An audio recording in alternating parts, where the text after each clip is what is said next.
Hi friends! ఈ కథ మీకోసంలో ఈరోజు మనం చూడబోయే నీతి కథ బుద్ధి లేని కోతులు. హాయ్ చుట్కీ. హాయ్ చోటు, చెప్పు.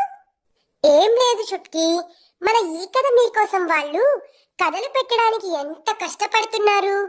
కథలు చెప్తున్నారు, ఎడిటింగ్ చేస్తున్నారు, మంచి మంచి కంటెంట్ ఇస్తున్నారు, ఇంకా మోటివేషనల్ కోట్స్ కూడా పెడుతున్నారు.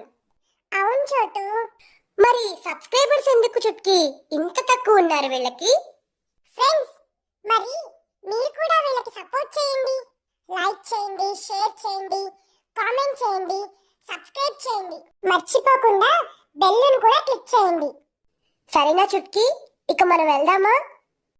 ఒక అడవిలో కొన్ని కోతులు నివసిస్తూ ఉండేవి.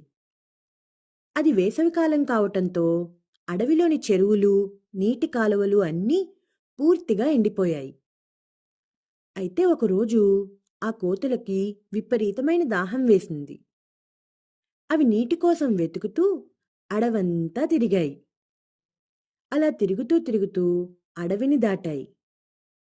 అక్కడ ఇసుకలో నీటి అలల్లా ఎండమావులు మెరుస్తూ కనిపించాయి వాటికి. అవి ఆ ఎండమావులని నీరుగా భావించి ఒక్కసారిగా కోతులన్నీ గుంపుగా అటువైపు పరిగెత్తాయి. తీరా అక్కడికి వెళ్ళి చూస్తే అక్కడ నీళ్లు లేవు సరికదా, మరికొంత దూరంలో నీటి అలలు మెరుస్తూ కనిపించాయి. దాంతో కోతులు తిరిగి ముందుకు పరిగెత్తాయి. ఆ విధంగా కోతులు ఆ ఎండలో ఎండమావుల వెంట నీటి కోసం వెతుకుతూ ఉన్నాయి. ఇంతలో ఒక కోతి, నీళ్లతో గొంతు తడుపుకోపోతే నా ప్రాణం పోయేలా ఉంది అని దీనంగా అంది. మరి ఏం చేద్దాం? నీళ్లు కనబడుతున్నాయి, కానీ చేతికి అందటం లేదు. ఇదేమి మాయో అంది మరొక కోతి. ఇదంతా పక్కనే పొదలో నివాసం ఉంటున్న ఒక కుందేలు చూస్తోంది. అది ఆ కోతుల మాటలు విని వాటికి సహాయం చేయాలని బయటకు వచ్చి వాటి ముందు నిలబడింది. ఎక్కడైనా ఎండమావుల్లో నీరు ఉంటుందా? మీకు బాగా దాహం వేస్తున్నట్టుంది. దగ్గరలో చెరువు ఒకటి ఉంది.